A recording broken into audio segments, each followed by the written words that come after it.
Hello and welcome to the Unleash podcast, brought to you by Embrace the Power, Unleash Your Potential, Make Your Impact. I'm your host, Amy Lee Miller, and joining me on the show today, I'm super excited to have internationally recognized clinical and business psychologist and CEO of Equilibria Leadership Consulting, Dr. Nicole Lipkin. Nicole, thank you so much for joining us. Thank you for having me, Amy. I'm really psyched and happy to be here. Thank you. I am super psyched and happy to be here. Especially, I'm honored, honestly, because you have so much going on. Of course, you have your leadership consulting company.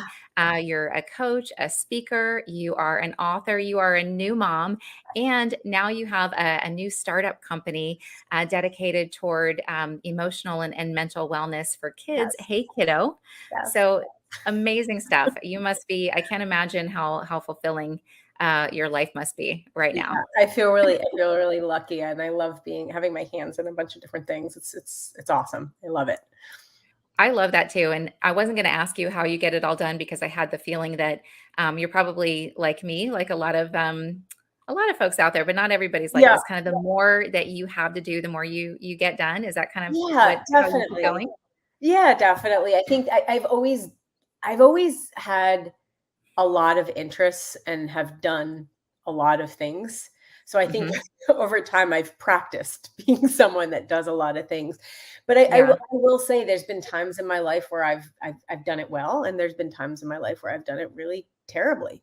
So I think it's a constant struggle to make sure that I'm doing all the things in a way where I still find fulfillment and I can do them well, because there's where I haven't done anything well because I've been too busy. Okay.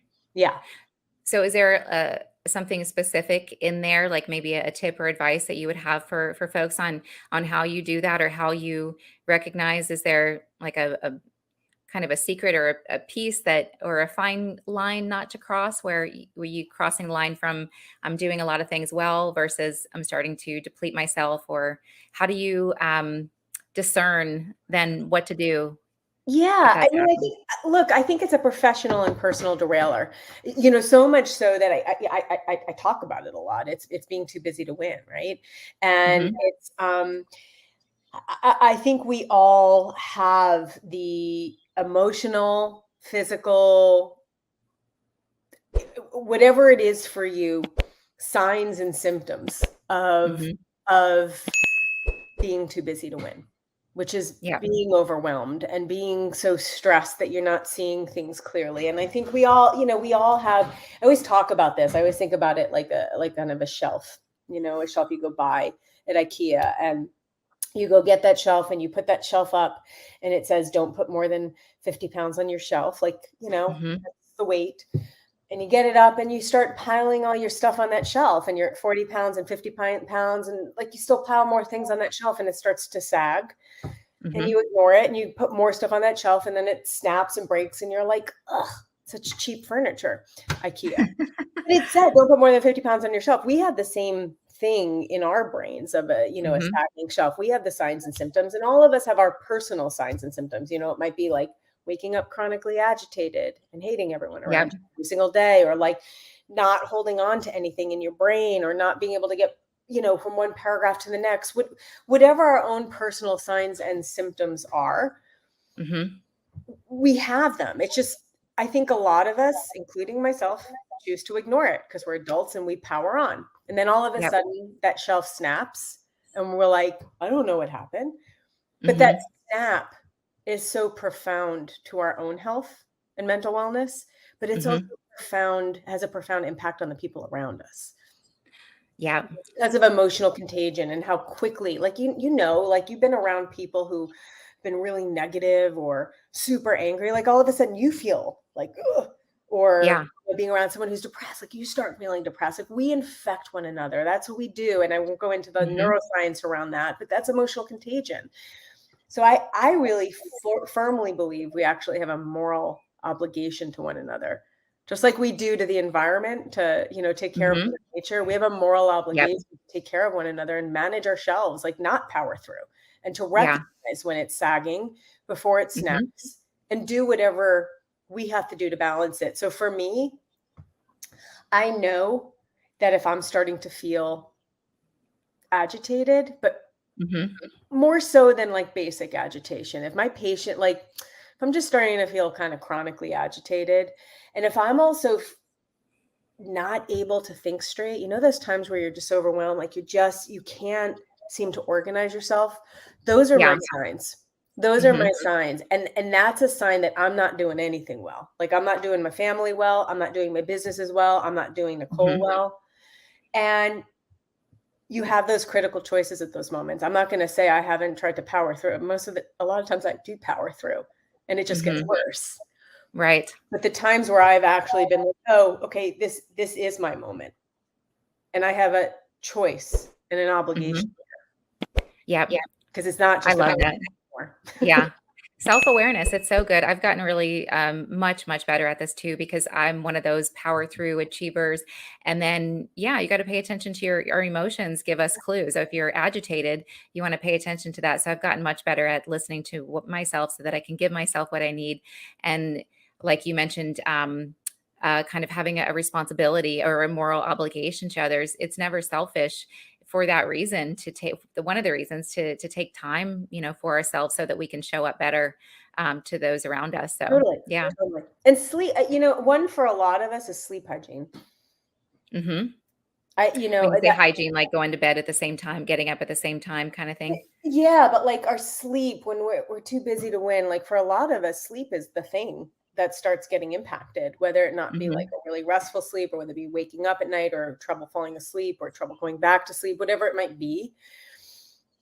That when you look at like the self-care continuum, when you have poor sleep or messed up sleep, that Hmm. is, it's probably if like in the hierarchy, the thing you need to take care of most before anything else. Hmm. Because when we have poor sleep, like our positive stuff is stored in different places than our negative stuff. And when you have Okay. In the poor brain. sleep, yeah. So when you have Okay. poor sleep, it's easier. Your positive stuff is kind of like suffocated. So it's easier to Hmm. retrieve the negative stuff. That's why, and that's a really simple way to say that, but that's why people that suffer from sleep deprivation, insomnia, or just sleep disturbances often have mood disturbances like depression or anxiety or whatever it might be. It often goes hand in hand. Okay. Hmm. So, when your sleep, that's why I'm saying in the hierarchy of things to really pay it, like really when it comes to self-care, sleep hygiene is probably the first thing to take care of, and then all the other stuff too, because that can Okay. out. And that's an easy fix, kind of, as long as we, just give it some attention and make it a priority. I find often the most simple concepts and ideas and things that are going to help us improve are the most simple. So I'm sure that will help a lot of people. So Yeah. with everything that you have going on, I'm curious, do you get is there one project that's your primary focus right now, or what's getting most of your attention right now? That's a hard one. I think every day, I mean, every day is a different adventure. I will Hmm. say that. And I think, things ebb and flow. Things ebb and flow. But um, I'm in a place where I'm giving the right amount of attention to each of the things. Hmm. I can That's say so that. good. Like, Yeah. um, and what's interesting with having a startup is that for me, it's been one of the it's been one of the most challenging professional experiences I've ever had, because it's like being back in school. It's like getting a second MBA. It's like learning Mhm. things that my brain is just on fire all the time. So I'm also finding, like, the minute my head hits that bed, I'm done. Like, Yeah, which that's the wasn't best. always the case. Okay. Yeah. Yeah. That's so good when you fill up your day with all things meaningful. I think Yeah. it's important to fully exhaust yourself mentally and physically, and then Mhm. you're fulfilled, happier, showing up better for others, and you sleep really well too. Are you able to share a little bit about Hey Kiddo? Like, how does it work, and who is it Sure. for, and what sparked your idea in creating it, and when is it maybe coming out? I'd love to hear about it. Sure, sure. So it's for parenting adults, so parents and caretakers, and it's giving them the tools that they need to help support their children's mental, social, and emotional health. Because the reality is that, it's by no means to replace therapy. I don't believe you can. I don't believe you Hmm. should. But the reality is that not, we can't outsource this to schools. We can't outsource this to just therapists. Like, parenting adults also need to have the tools that they need to support kiddos in the home in order to Hmm. complete the equation. So basically, it's giving parenting adults, when they are seeing life challenges or behavioral challenges in their child, the tools they need to understand what they're seeing. Also, the Hmm. tools to open up the lines of communication around what they're seeing and to model the behaviors and skills they're trying to build, and also track behavioral and emotional patterns, and get the signal when professional help is needed or urgently Hmm. needed, like, emergency room. And also, we're building a community, a child's community, a village. So all the people involved in that child's village can all be communicating on the same page. Oh my goodness. Wow. That's Yeah, awesome. That sounds exciting. so unique. Yeah, creative, exciting, and absolutely a need, especially just with all I wouldn't want to be a kid today. It just seems like it's getting harder and harder. They have all of these pressures. So And it hard. sounds like your business and your so it's an app. It is. It's an app. It's an app. And, and for me, it's like, you know, as a clinical and organizational psychologist, even though, like, my career has been also spent, like, working in organizations and leaders across the globe and all of that, to me, there is a very deep connection between the two. Because the truth is that if we don't help with the childhood mental health crisis, and if we Hmm. don't help fortify children with social and strong foundation of social and emotional skills as they grow up and enter the workforce, this cycle only worsens if we Yeah. don't intervene now. So, for me, there's a very, very strong connection across the companies. The truth is, it's like building this strong foundation across a lifespan. Like, Hmm. that's what I feel like. Okay, so you want to start Mhm. young, and so that as these kids grow, it'll help spilling over into or carrying over into the work that you're doing now, helping leaders now. Of course, and also, so many people in the workforce are parents, and Hmm. they're struggling with their family's mental health, and the challenges, especially since COVID, and like, it has really highlighted things, and impacted all of us. So Hmm. again, to me, it's all connected, really kind of helping people from the inside out. Yeah, that's awesome. I love that. It sounds like it's going to create a lot of awareness, self and social awareness, and the Mhm. parents and what's happening with their kids and in their families. Yeah. So that's so exciting. Thank When you. can we look forward to the launch or the Yeah. So we're in beta testing right now. So we're hoping in the next couple of months. mhm. Yep. That is so exciting. Yeah. Very exciting. Yeah. It's I exciting. was reading on your website, of course, about your Equilibria Leadership Consulting Yeah. program, and so you've got 4 mile markers. And I wanted to ask your professional opinion about one that really stood out to me because I think this is such a key concept. You mentioned leveraging team strengths, Yeah. so that's something that I get excited to talk about too. Because for me, so it's very important, of course, for me and for each of us to know, okay, this is what I'm good at, but I think that it's equally important to know what we're not good good at, to have that Totally. awareness. And then because, I can sit here going down a rabbit hole, getting more and more frustrated trying to figure something out, or I can be aware of, hey, this is not my strong suit, but who on my team has this skill that they're really Right. good at. So I can create time in my day. That helps us to, unite the team. But I'd love to hear your professional thoughts on that. Yeah. Well, I am, I completely couldn't agree more with what you're saying, but I also want to take it a different direction. I Hmm. actually think if we don't address our weaknesses, they become an Achilles heel. So, like, for example, I'm a firm believer in understanding your strengths, but I feel like the strength-based movement went a little bit too far to, Okay. like, in the sense of, like, only focus on your strengths and ignore your weaknesses. But the reality is, if I'm like I always like giving this example. If I'm really strong with my right arm, but a little bit weaker in my left arm, I'm gonna like when I'm working out, I'm gonna work out all of that, build my muscles, but like I'm always gonna favor my right arm when I pick up groceries or when I go to move something. But over Hmm. time, because I'm favoring the right side of my body, that strength is building up, but I'm ignoring a little bit the left side. So over time, to compensate, I'm going to possibly tweak my neck and tweak my back and tweak my hip and all of a Hmm. sudden be injured. Like because I'm not focusing on where I'm weak, I'm creating an injury. I'm creating an Achilles heel.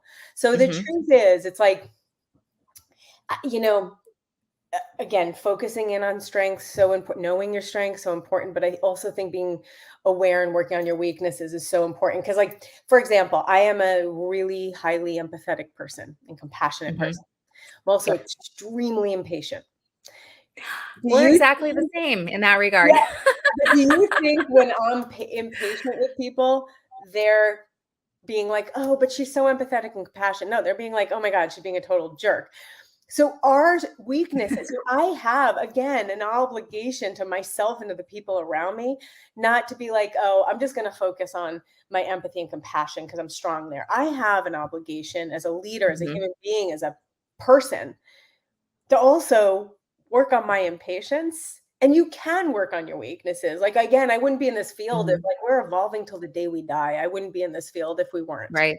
So we have Yes. that obligation so people are not remembering the impatience, they're remembering the full Mhm. picture. Yeah. Let me ask you about this because this is one of my personal theories. Okay. Maybe not the case all the time, but often I find it to be true. So I'd love to hear again your professional opinion. And I think this is a good self esteem kind of building exercise. If like we want to accept all of ourselves, we want to be aware of what we need to work on, but Yeah. still acknowledge and accept it. I often find that our strengths are one and the same as our weaknesses. So what I Mm. mean is, so I'm very direct, which a lot of people don't like. And it's very difficult for me to not be direct. I'm just not being Mhm. myself if I'm not. So that can, push people away. Um, but also the positive there is that I'm very efficient and I'm very honest. I'm going to Yeah. communicate clearly, not to waste time. So I think that we can be a little bit easier on ourselves, being aware. Okay, maybe I could work on this a little bit, but Yeah. the positive is this quality to help with self acceptance. What do you think about that? I think that I mean, yeah, I agree with you, and I think it's also about reading the room. So, your directness would probably work really well with me, Hmm. but it could be very harmful to someone else. Right. And I think it's also about understanding, like, again, as leaders, it's understanding who our audience is. Hmm. And understanding, okay, by being direct with this person and like flexing, like it's also owning the ability that we have the ability to flex. We have the Hmm. ability to, we might have a default style, which is, kind of direct and like red, all of that. Hmm. But we have the ability when we're talking, like knowing, kind of bumbling over my words, but like if you're a direct person, someone who might need more time to process before giving you the information that you need, like Hmm. that might frustrate you. But knowing that about that person is really powerful because then you have a choice as a direct person to give Hmm. that other person space so they can rise to the occasion, so they can interact in a way that's meaningful and productive. So Yeah. yeah, I think I think it's interesting. And I also think that it's so great that we can flex as humans. That is so empowering. I love that perspective. It's a way to challenge ourselves and not just say, okay, well, this is me. If you don't like Right. it, okay. Which I can have that attitude, sometimes because of my past experiences. But that's a Hmm. really refreshing way to look at it, where we can level up, that Yeah. way, in flexing a little bit because we have that ability. So that's Right. really cool. But I think Yeah. it's also not an ability that everyone has. I think it's a learned skill. Definitely a learned skill Knowing that you to can flex flex. and Yeah, practice absolutely. flexing. Yes, that's what I was thinking. Yeah. It's gonna Yeah, it's take practice practice. because that Yeah. that default style is like a cozy sock. It's like a cozy slipper. Right. Easily. Yeah, and growth, I just did a video on this, I think I posted it today. Uh, Growth is discomfort is where the growth happens, so we gotta get, Totally. uncomfortable, lean in a little bit to what's Mhm. uncomfortable, practice, and then it becomes comfortable, and that's how you expand your comfort zone, so that's Totally. really cool. Yeah. I wanted to ask you, so you have 2 books, 2 Do. leadership books, Mhm. and, your newer one is What Keeps Leaders Up at Night, correct? Yeah, it's not new anymore, but yes. So Yeah, a I few years have understand. passed. Yeah.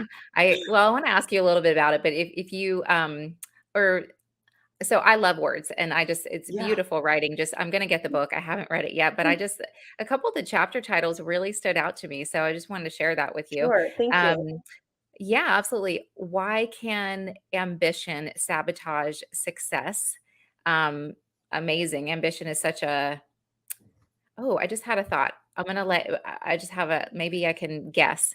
Please. Um, if you're going in the wrong direction, maybe. You probably have something else to offer there, but I've noticed that within myself, Yeah, because I'm very determined. If I say I'm doing something, and I hate giving up. But if you're pursuing the wrong direction, then yeah, that's not gonna be totally. healthy. But I'd love to hear your thoughts, yeah, on that chapter, or just, why that concept, why ambition can sabotage success. I mean, I love what you said, and I think that totally. And I also think it was what we were talking about in the beginning of this conversation.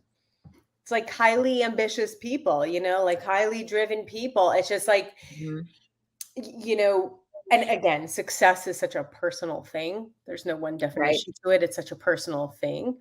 But our drive and our ambition can really impede with success when it's not handled in a way that allows for kind of that ability to think straight. Again, this is the overwhelm and the stress thing.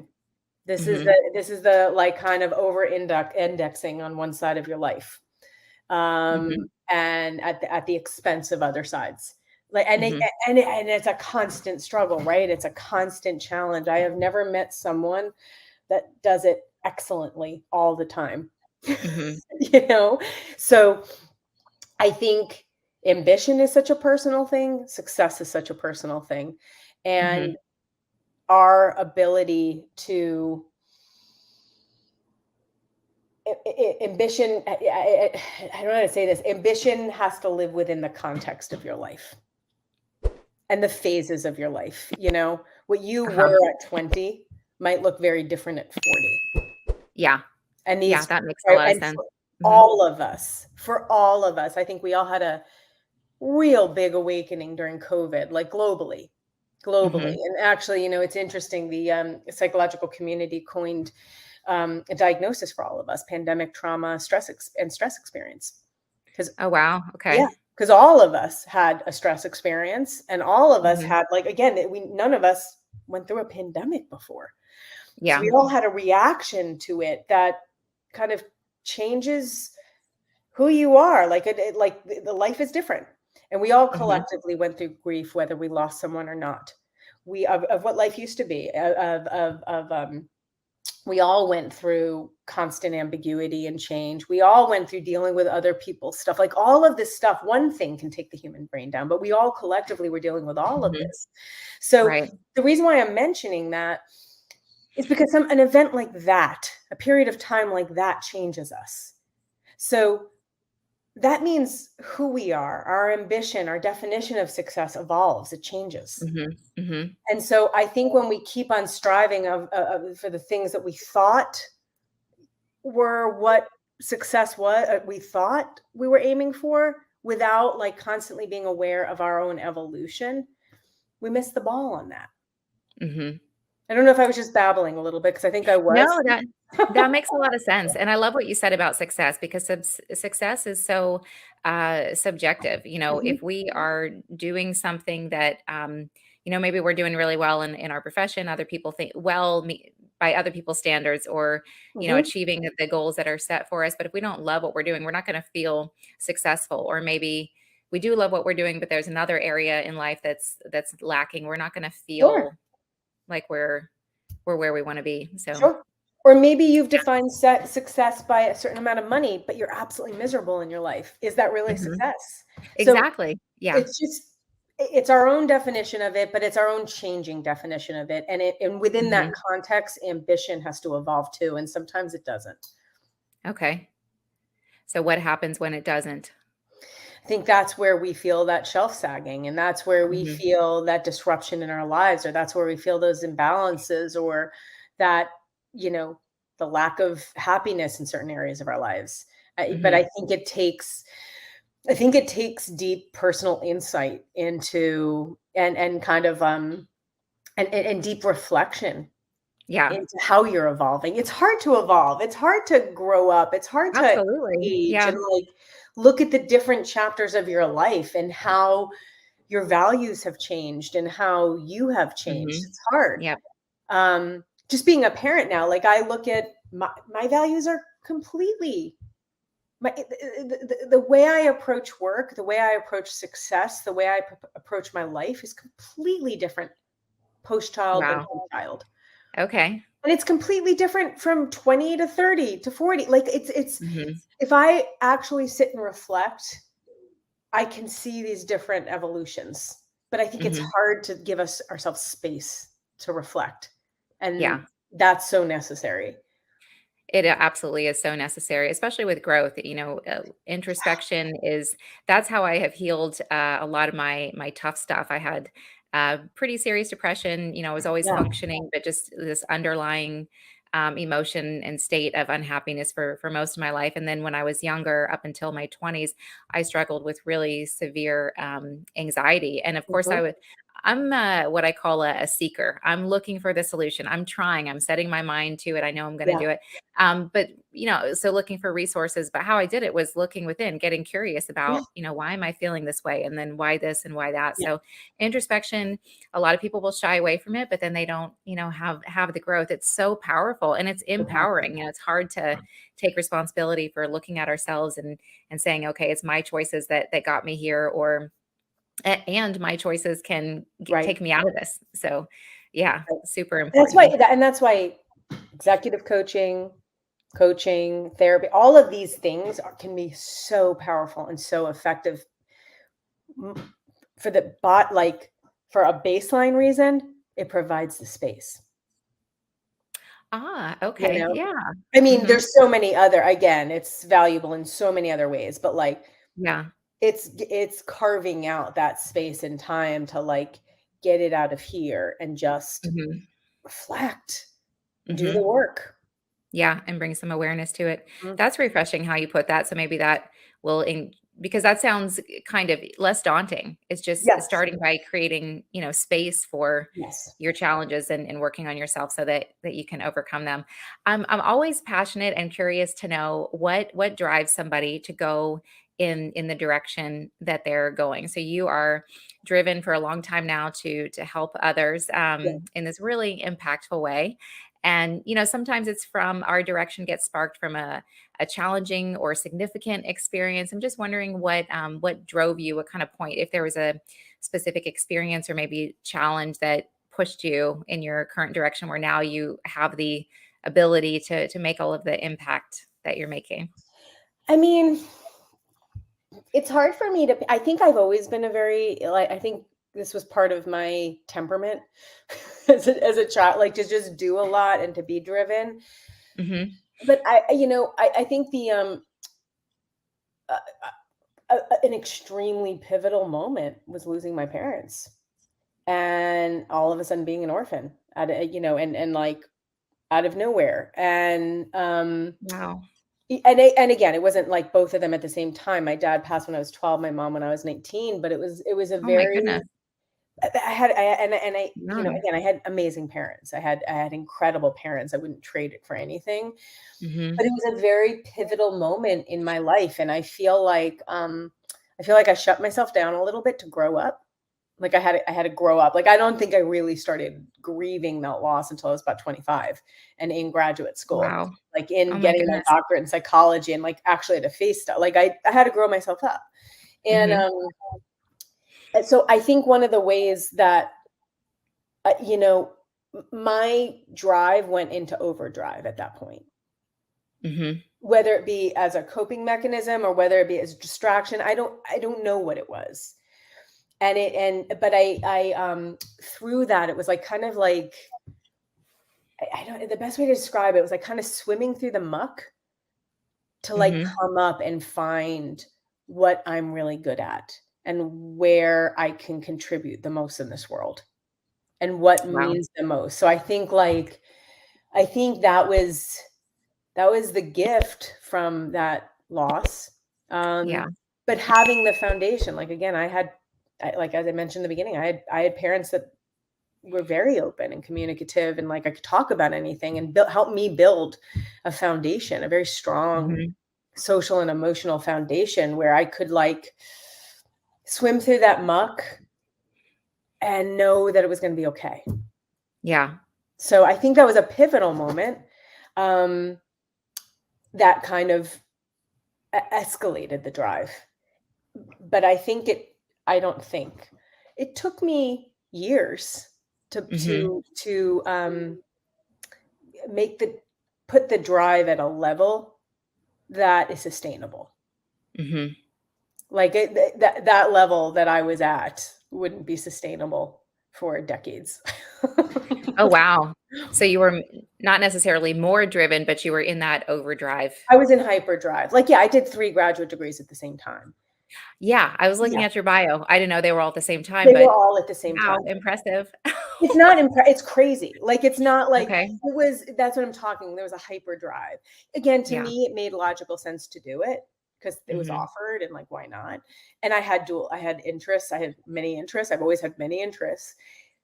But, like, in hindsight, was that the best way to do it? Did all the education sink in the way it should have sunk in? Probably not, you know? Mhm. So, Okay. but it's part of my history. It's part of my life. It's part of that was the swimming through the muck and like Yep. kind of arriving at what I'm good at. What I did learn was that I'm capable of doing a lot. Like I can Mhm. do it. I can do it. Yeah. Um, I've just coming out of the muck, like have made choices what I want to do Mhm. versus can I, you know? Yeah. I still do a lot, but I Yep. do I do I do a lot in a way that allows me to breathe well, Yeah. you And know? so you have the ability to now be more discerning. And I love to prioritize what's meaningful. And so you're doing a lot, but it's all meaningful and not to the state of overwhelm most of the time. Yeah, Sounds like you're really good at balancing that. And I love how you shared, you mentioned swimming through the muck, because I think that, like you said, I don't think I firmly believe that our deepest struggles and challenges, when we face them, and then that can lead us in the direction that's ultimately meant for us to make our greatest impact. But the challenge, the swimming through the muck, is what mhm, ultimately is going to equip us once we get there to make our impact. yeah. And so you did that. Yeah, absolutely, That's absolutely, awesome. and the swimming through the muck highlighted, like, where my weaknesses were, like, Mhm. like, when you're mucking, like, all your stuff comes out, you Yeah, know? absolutely. It's the tough stuff, but Yeah, it's so necessary. yeah, Nicole, it has been so awesome to have you. I love talking with you love and hearing talking with about you what you're too. working on, and thank you, and part of your journey. I'm sure folks are going to be curious if they're not already following you. We've got your Instagram here, but what's the best way for us to keep up to date with what you're working on, to connect with you, to find your book? How can we find you?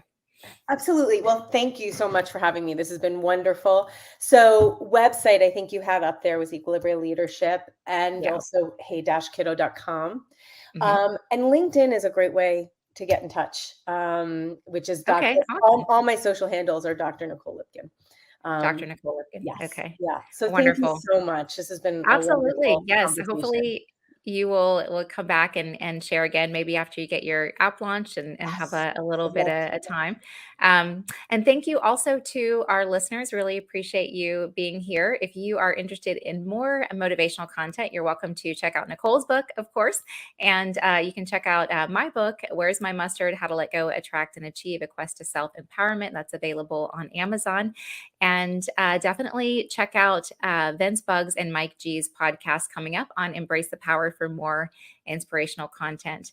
And a quick question, Nicole, I read in your bio that you are a dance party enthusiast. Will Oh, you yeah. guys be having a living room dance party tonight? All the time. All the time. My 4-year-old knows all the 70s, 80s, and 90s. I love it. I love it. Maybe next time we'll get to meet him. Got the So moves. we'll let you get back to your evening. Thank you so much. And thank you, listeners and viewers. And until next time, stay curious. Thank you.